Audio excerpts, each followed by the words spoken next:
Yeah, so this is another episode of the vetting process. Today we are here with Superintendent of Schools, Paula Deacon. It's great to have you here. Well, thank you for even considering inviting me. I appreciate this. I've watched you as a student, and now I feel like we're in this colleague situation. So thanks for taking the time. Of course. So it's just to start us off, if you want to tell us a bit about yourself and what you do, that would be very helpful. Sure. So I am Paula Deacon. I am a resident of Leominster. I am a mother of two girls who went through the Leominster Public School systems, and I am a brand new grandmother of one beautiful little girl. I have been in education for 33 years. I started out as a middle school math science teacher, and I taught for 17 years in another district before I came over to Leominster Public Schools as an instructional coach at the middle school level and then at the district level. I became a principal for about 10 years at Fallbrook Elementary, where I had a wonderful experience and a great staff to work for. And for almost 3 years now, I have been the superintendent of Leominster Public Schools, and I absolutely love having this bird's eye view and contributing back to what I really believe about public education, which we provide opportunities far and beyond any other life choices. And I really believe that the foundation of life really starts with education. I am a product of a military family. So I have a mom from England and a father from Worcester County. And they met in England many, many years ago. And I was what you call an Air Force brat. And so I was raised and educated all over the world. And we moved anywhere from every 6 months to a year. So by the time I went to second grade, I had been in 7 different schools in multiple countries, such as Germany, Belgium, England, came back to the United States, was in San Antonio, Texas, moved to Connecticut, back to England. So I've got a very different perspective on education. And unlike most, the reason I got into education was for the creativity and the enjoyment and having students really engage in learning and ownership. So I love what I do. 33 years has really flown by, but it's because I work with such an exceptional group of people and students. Right. And that was a great introduction there. And a couple of the questions I have here today were sent to me by my job boards. I asked them if they had anything they want me to ask you. Great. So that's one of the ones I have right here. So as you said, you were a principal and a teacher for a little while, but now, of course, you've moved up to superintendent. Do you miss that? Do you miss getting to be a teacher and the principal and working in the school itself? I do. So I always knew I was going to be a teacher. I was one of those little girls that always played school, and my dolls and my stuffed animals were my classroom, and I used to ask teachers if I could have extra materials and I would play. I've never seen myself doing anything but teach. So I do miss being in the classroom. So when I get a chance to actually be in schools, it's really hard for me to sit back. And if you've ever seen me in a room, I end up jumping in at some point, either asking questions or working with students. I love to see the light bulb go off. But I also had another piece where I taught or trained teachers. So the professional level staff, that was pretty intriguing. So I miss the teaching per se aspect of both those levels. And somewhere in my future, when I do retire, I am looking to go back to teach at either the college level or the professional level through some other consultancy. Right. And another job question here. Was it ever a goal for you to end up being superintendent of a school district? Was that ever something you had in mind? Honestly, no. When I was in college training, I always wanted to be a third grade teacher, which I never got to teach. I always wanted to be a third grade teacher. I saw myself in that role for my career. And I have to say the coaching, when I became an instructional coach, that happened just by chance, the district I was working for was moving in another direction, and they saw something in me that they thought I could help motivate adult learners. And so I went through an extensive 3-year training to become a coach, which was pretty enlightening. That started me thinking about looking at administrative roles. And after about 3 years of training, I had a superintendent that said to me, I think you should try being a principal. At the time, I truly wasn't thinking about it because I did love working with teachers. So I fell into that, and I loved it.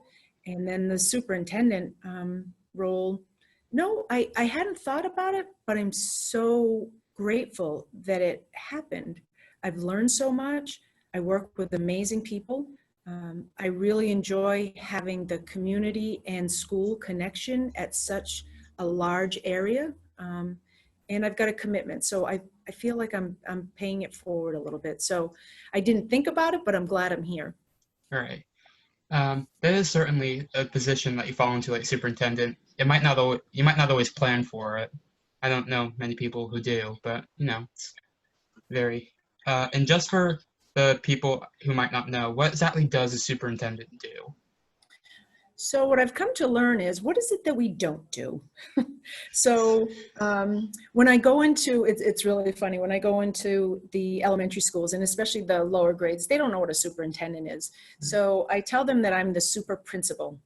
So I'm here to really help protect anyone that is involved in our schools. I helped create some kind of direction and order, and so that our schools can run seamlessly.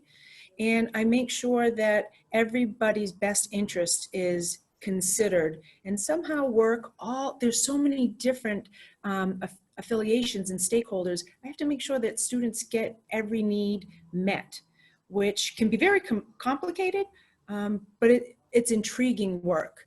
And you always want a central voice of the school and the community. So I get to speak on behalf of all the positives that are happening and try to move some barriers and obstacles out of people's way, just so they can go and learn and do their jobs. All right. And I can certainly say from experience, like before my mom was in the school committee for a little while there, I certainly didn't know who the superintendent was. Um, Right.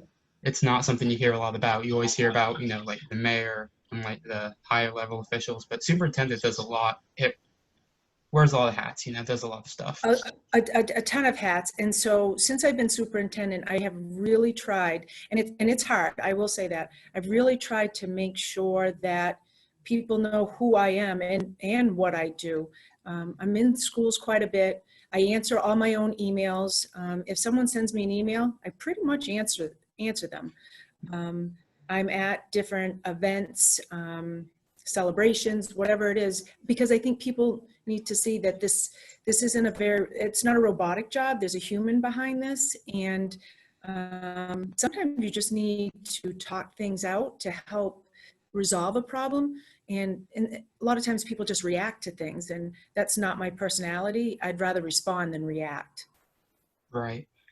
And something you sort of mentioned there was like there are people who are making these decisions. That these are like real human beings who are sitting down and voting for these things and making these decisions, Yeah. which sort of leads into my question here, which as someone who was been on Facebook a lot recently, I noticed that there were a lot of like awful, hateful things being said about the school committee in regard to their vote to make the first quarter of the year all virtual schooling.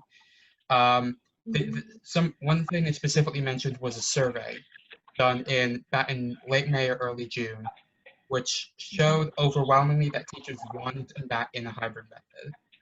But that was earlier in the summer, and the law has changed since then. So my question to you was: has anyone gone back and asked the teachers in the month or two since then? Has their opinion changed? Do we know if that's a thing? That's a great question. So we hadn't done it formally yet, but we are in the process. But we're working with the teachers union, to see what information we want to gather. This has been difficult's not even the right word. It really has charged everyone with how do we open our schools? You know, I sit at night and I watch the world news waiting for an answer. And I know that our community resembles what's happening everywhere. It is the largest fight being talked about on the news. How do you reopen schools? How do you reopen schools? It's difficult. I am not a medical professional. I am a teacher. I will own that to the day they lay me down. And trying to make a decision over a health metric, which moves every day. And what if we're wrong? What if we're right? We have phased in everything. Restaurants, bars, stores, outdoor events. But this one was left up to the locals. So honestly, I don't have a negative opinion about anything that's happening because I think people have the right to say what they need to say. I'm an educator. I can only come from the education standpoint. I know personally I fear, you know, I don't want to get sick, so I do certain things for myself to make sure I don't get sick. And I don't want to put anybody else in harm's way. And I'm making sure that my buildings are as clean and safe as possible. But what if, you know, everything I keep saying is, well, what if that happens or what if that happens? So we're doing the same thing the whole world is struggling with. You know, what's in the best interest for me with the most critical need, which is children. Right. We just don't know what happens around children. So my decisions are really coming from an educational standpoint. And there are different people on our school committee that, you know, just like me, they're looking at all the aspects too. And then you get mixed signals from leadership. You know, the governor has pulled back a little bit on phase 3. We now have a color code system that has come in. And as of yesterday, I believe we were sitting in green. So there's all these metrics. It's just confusing. And it's a scary time. It's something we've never dealt with before. So I am okay with this looking a little messy right now because the end result is that we need to take care of staff and students and families. And we're going to do the best that we can with whatever we're dealt with. The commitment is there, and it's a steep learning curve. Trust me, it's very steep. But we're going to give 200% every day. Right. We just need people to trust us, and really, as a community, we need to come together, not apart, and support families. And anything that somebody can offer as a solution or suggestion would be welcome. So you mentioned that this was like a near impossible decision to make. You know, there were so many variables and things to consider. So I was just kind of wondering what, like, when the initial vote was had about how schooling would be dealt with at the beginning of the year, where did you stand on the matter? And how did, as you kind of mentioned, there's a large lack of like assistance and supervision from the state. How did that make your job harder? So that made the job very hard because I'm trying to understand something medical in that type of situation. We have almost 6,200 children in our buildings. We have almost 900 employees. So you're looking at 7,000 people that were sitting in my hands. And everybody has a different opinion. The one thing I knew we couldn't do was open fully. I knew we couldn't just say, you know, 0 to 60 because of spacing issues. That would have been too much. I did like having there be choices. So if there was staff, because I have staff that feels comfortable and I have staff that doesn't feel comfortable. I have families that feel comfortable and I have families that don't feel comfortable. So I was looking to appease two sets of groups and thinking that hybrid and remote have two pieces platform at the same time. Now, mind you, that creates a tremendous amount of work. You know, trying to balance the two different staffs doing two different types of platforms, but we were willing to take it on. But you can tell, I mean, our vote was 5-4 in favor of going fully remote just to start, and then we're going to investigate slight openings, which I really appreciate. And a 5-4 says, you know what, that's what our community is saying. We're on a 50-50, our school committee is on a 50-50. So we're going to work within that parameter, make the remote the best that Leominster could possibly offer. And the school committee this week just allowed me to look at a few of the high needs groups that might need some in person. So instead of going every day for 5 full days, maybe we could do something, half days for 4 days or 2 days, just to make sure that students do get their needs met. So I'm not upset by the decision. I understand it. This is a human decision. It's not cut and dry, and I will put everything in place I can, because one day we will open again. I'm confident that there will be a vaccine, hopefully sooner rather than later. I am number one, I'm a teacher, so of course I believe in in-person learning. So as soon as I can get everybody back together and create some type of normalcy, that would be the ultimate goal. Absolutely.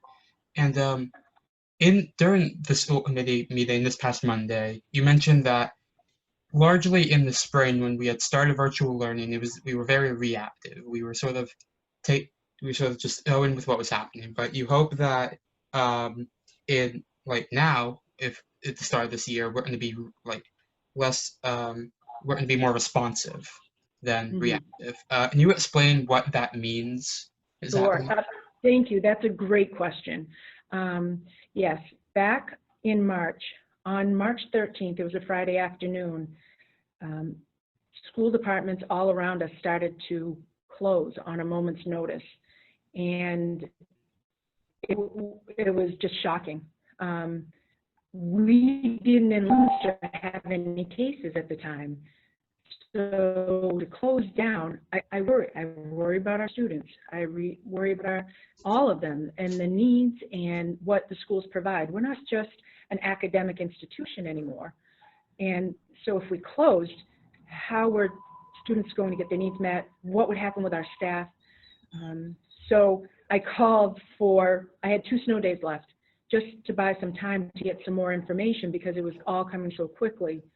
And the very next day on a Saturday, there was a meeting, and I said, I've got to close for at least 2 weeks.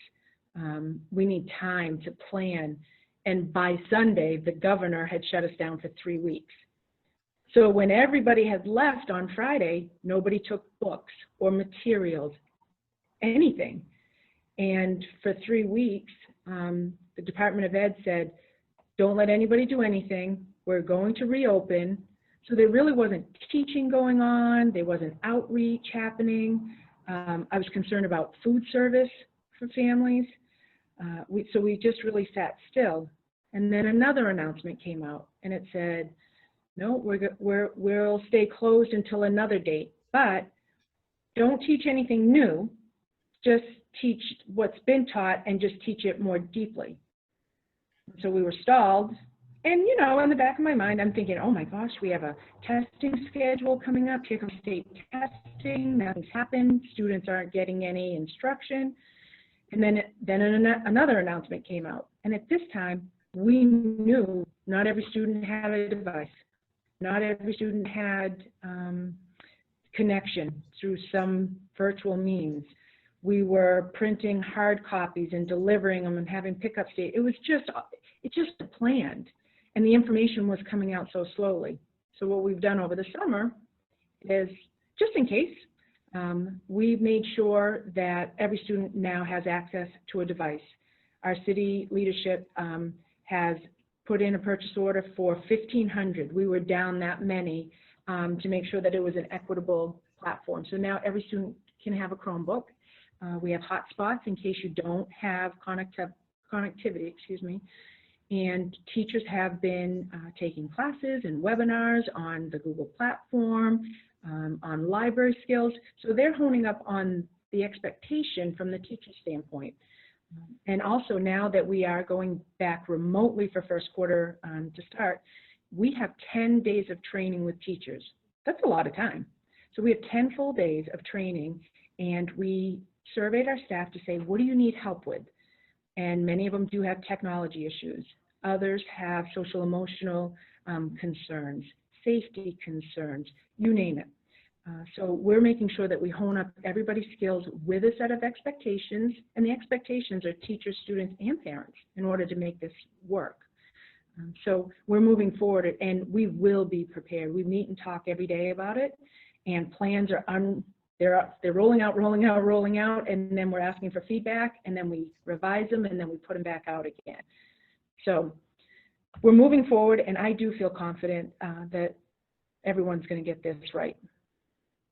And do you think you can, do you think you can like in any way guarantee that this won't be like the spring in which you learn, like you couldn't really learn much in the spring because everything was kind of, just seeing what happens? Do you think that'll be different at the start of this year? We'll actually be able to? Absolutely.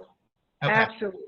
Yes. I mean, starting day one, the way teachers go, so right away, we are grading, we are taking attendance, there will be tests, there will be assignments, all of those things. We have our standards back in place. So we're moving forward like it is a typical startup of the school year, but it's just going to happen right now remotely. Just like you and I are having a conversation, teachers will be live.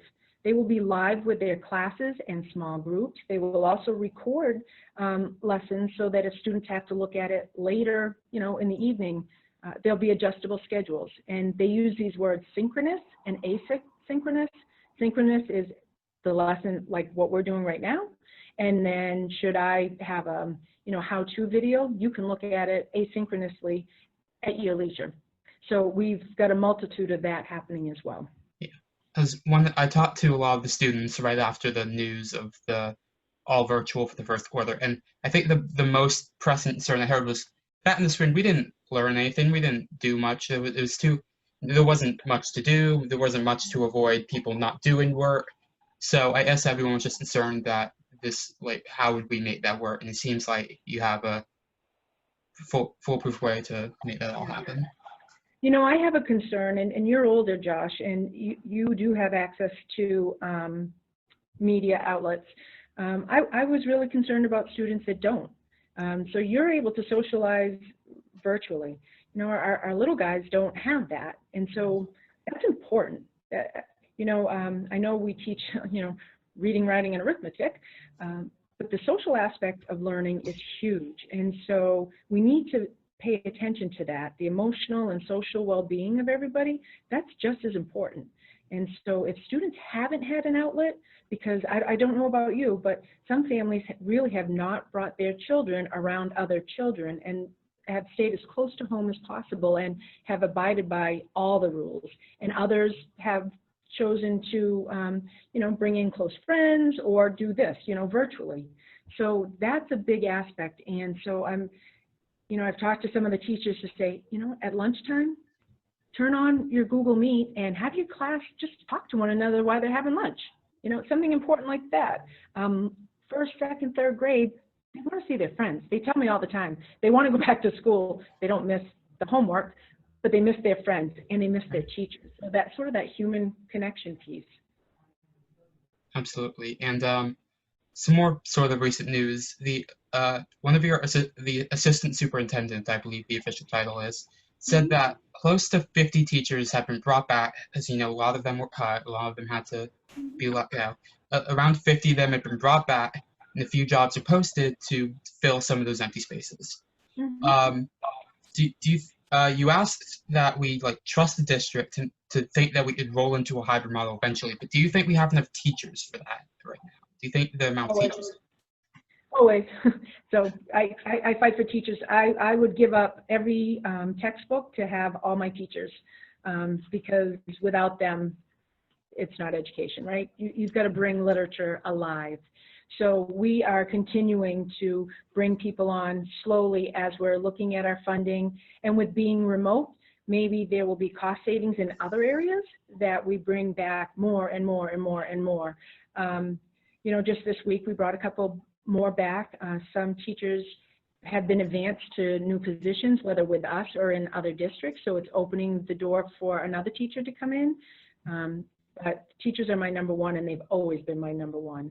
So I will always advocate for more teachers. Absolutely. And something you sort of touched on a little bit earlier was you asked for the committee to approve, and they ultimately did, a sort of looking at like a sort of mini hybrid method. So certain demographics, certain schools maybe could do a Yeah. sort of hybrid method. And if there's any way you could expand on that, sort of talk about what that would ideally look like to you. Sure, sure. So when we said we were going completely remote, certain groups that are very hands-on learning styles really popped into my head. Students at the CTI are VOTEC students. They're there for a shop experience. And there are some great simulations, but there's nothing like doing it for yourself for learning. And so many of those families had reached out to me to say, I feel confident in the schools and the staff, and I really want this experience for my child. So we've talked about maybe some hands-on days where students could come into their shop, and we have 2 instructors in each shop, so students, it would be maybe about 6, 7, or 8 students per teacher. So we could have social distance and adhere to all the safety guidelines, but they could have a hands-on experience, and then when they go home, if they're going through the process of a simulation, it would make more sense because they've had the concrete experience and now they can put it to what they're seeing visually. So we're working on that plan. Some of the other pieces are we have programs that have a social aspect in our special education that are really important and vital to moving students forward through the curriculum piece. So in special education, if there are shorter days, instead of doing, like I said, 5 full days, maybe a couple of half days so that the socialization piece and routines could be in place to help them at home, that's a benefit to everyone. And one of the other groups we looked at are our Ell Learners. Those are newcomers, brand new to us, who have no language. I don't want to just hand them a computer and say, go out to this website, or it's going to be difficult. And we want to make a connection with those families to say, we're here, this is what we have to offer. So if we can start and monitor smaller groups instead of bringing half of our student body in, and making sure that our buildings are holding, testing out our air quality, testing out the safety structures, and then in a few weeks we come back and say, okay, let's try another group in. One of our groups, LCE, which you are joining this year, they have, they've proposed, can I meet with my students at Barrett Park? That makes sense. There are exercises and activities that they do all together that would be very safe in an outdoor environment. So we're weighing all of those in and saying, okay, where do we start? And once that is successful, who's the next roll in and the next roll in? So I guess we're taking our own phase in schedule like the rest of the state has done around every other topic. And sort of like on the topic of LCE, LCE is a much smaller school than LHS, so stuff like LHS and CTEI have been a point of contention, at least for the general public, as to what the best method should be. There's such small programs, partial reopens have been asked for, stuff like that. As they are smaller programs with less students, less teachers, so I think that's always been. Yeah. Yeah, the LCE program actually had very good results in the spring. There's a lot of outreach with your teachers, and your program is specialized anyways. Your schedule is already modified. You're very hands-on. You're in the community, just like what you're working on through the summer as well. So they have specific needs that we need to meet, and the staff is on board. So we want to give these things a try and see how successful we can be. Absolutely. And on a sort of unrelated yet still very topical note, on the nationwide scale, I'm about to give some numbers, but those are not just in the state of Leominster, those are throughout America. Black students make up about 16% of the student population. Despite this, they make up 31% of suspensions and 40% of expulsions. And they are 3.5 times more likely to be suspended than white students. The Black Lives Matter movement has had a large, so I guess resurgence might be the best term for that. And there's been an outcry amongst both students and adults for new policy and new ways to train teachers. Has that been something we've seen here in Leominster? How do we train teachers better to make sure that there's no longer some sort of it like black and brown students aren't being treated less than in schools. Perfect. Yeah. So, Josh, if you ever want to put yourself to sleep at night, pick up the district improvement plan. Our mission, the very first mission in there, it has always been about equity. And it was very important to me stepping into this role. It's the social justice that needs to be addressed. We have been in the beginning stages of actually calling it what it is. And this past year, we, at the administrative level, I had brought on some guest speakers to the administrative level. I had brought it to our students. Did you get to see Dr. Brown before the closure? No.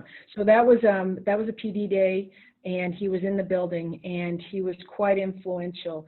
And we've been doing book studies and research as well, saying, okay, so what's our role in this? You know, how do we contribute to this factor? And you're right, these are some pretty difficult conversations. And it's okay. I had to set the culture to say, you know what, we have to talk about these things.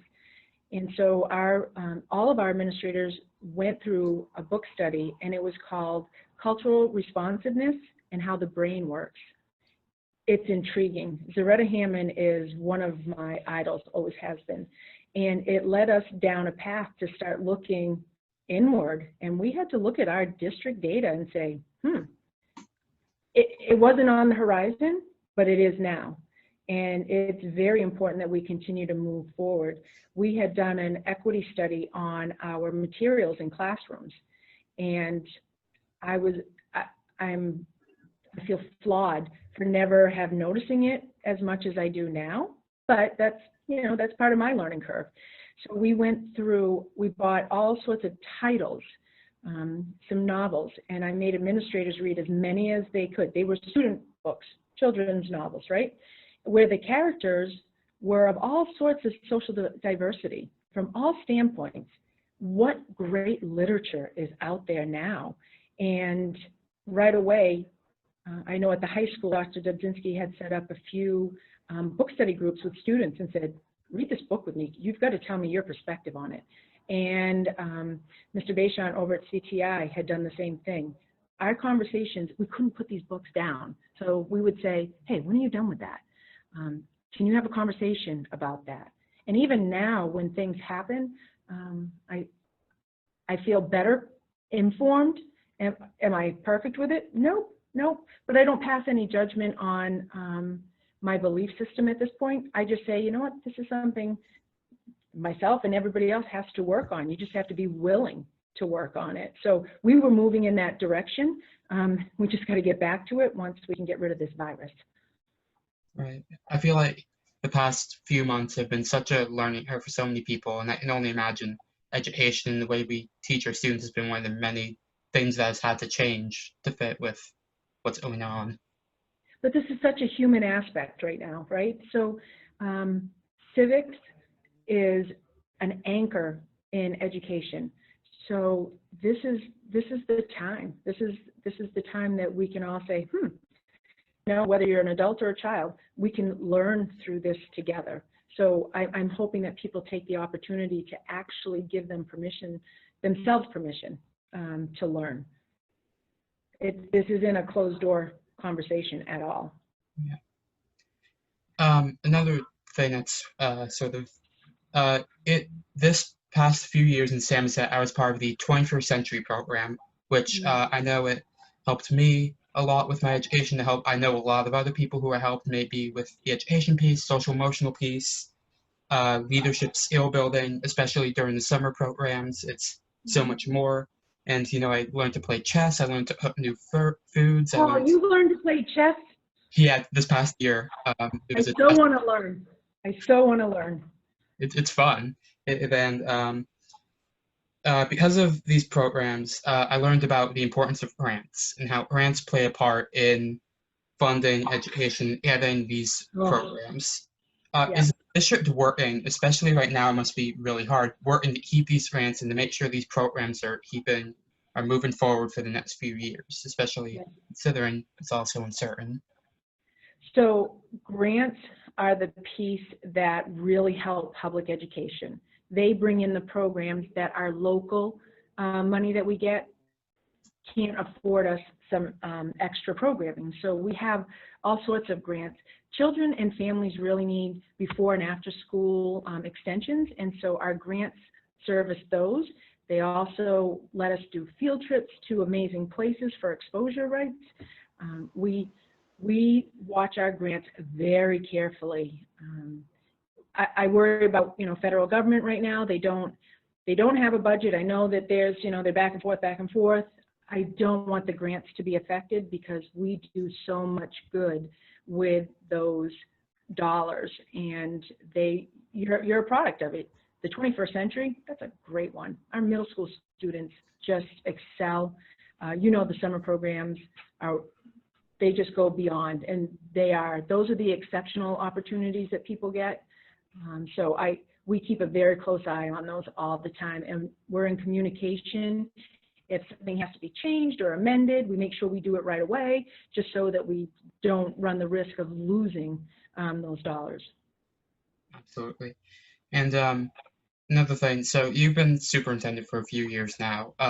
During your time as superintendent and also possibly as a teacher and principal, how important to you has been the voice of the students, and how have you prioritized and thought about what the students have to say? Because, we have a lot to say sometimes, especially about matters that are important to us. Well, so that's where I come from. That's why I got into this business to begin with. So just like this was important to you. I do listen. I do take it into consideration.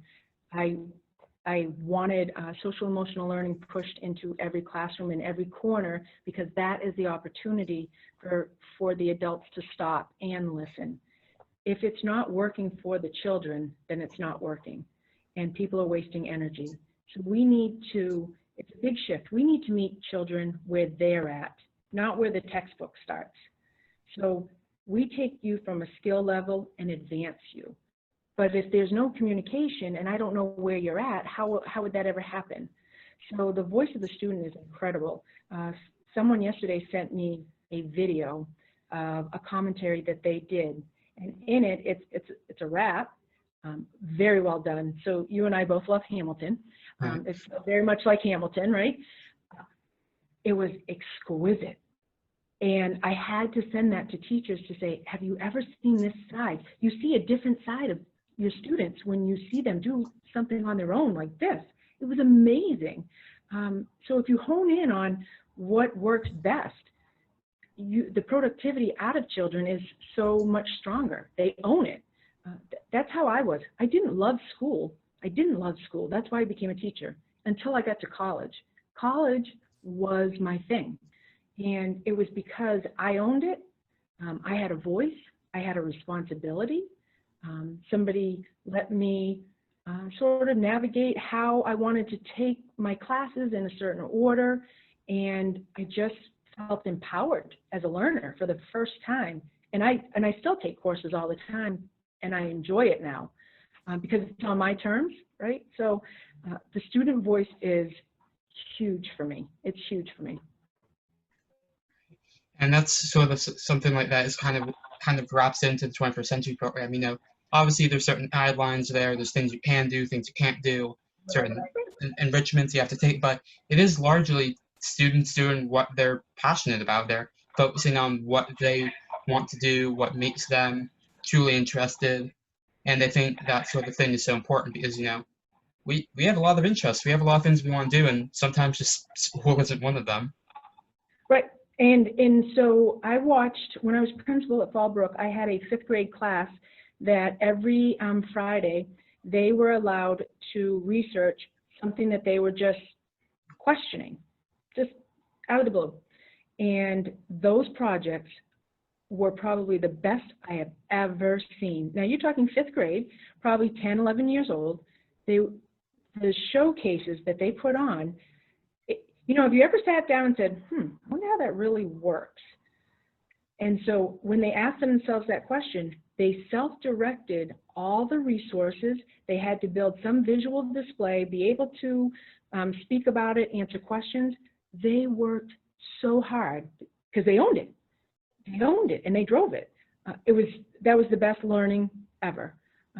So I know sometimes I say to people, you know what, they might be, children, but I believe in the power. It's all packed in there. It's all packed in there. If you just give them a chance, watch it come out. Exactly. And one of the last questions I have for you here might sort of tie into that. As superintendent, what do you think is the most rewarding part of your job? So there's a lot of those. I love to, as a superintendent, I get to see kids grow over the years, and I watch them advance and be successful and move forward. There's nothing like a student that has graduated that comes back and says, do you remember when you taught me this? Or do you remember when that happened? And somehow they're still thinking about you way after the fact. That's amazing to me. On graduation day, I watch all these adults. So this past one, 430 students cross that stage, and they're going on to such amazing futures. Amazing. I was jealous about a few of them. And that's because the Leominster Public Schools helped them in combination with their families. Like, we contributed to that. That success story started here. There's so many wins. And when a child just is happy and they love their schools, when they reach out to me about, I miss my teacher, that's a highlight. I miss my principal, or I used to go and talk to my nurse every day. I know that somebody's made a connection and that we're important to somebody else. So I get to see positives all the time. And then when I get to solve a problem for somebody, that personally feels really good. I can't fix everything, but at least if I can help in any way, once again, I get to feel like a human being again. That was an amazing answer, and that's all I have for the primary questions. But now I have a little bit of a lightning round. So I have 8 just overall topics here, and in roughly 2 sentences or less, I want your quick thoughts on these topics. Okay. Topic number 1: climate change. Ooh, problem. Yeah. Topic number 2: the woman's right to choose. Go. Topic number 3: immigration. Scary. These are the quickest answers I've ever gotten. I love it. Most times when I interview politicians, they give me like a paragraph. No, it's just what's popping into my head. Topic number 4: police reform. That's a scary one too. Something else we talked about: the Black Lives Matter movement. Opportunity. Topic number 6: LGBT plus rights. Say it again, I'm sorry. LGBT plus rights. Opportunity. Topic number 7: healthcare and Medicare. Huge need. And the hardest question I probably asked all interview: which flavor of ice cream is the best? Strawberry. That's a great answer. I think that's all I've got. So thank you so much for coming in and answering a few questions.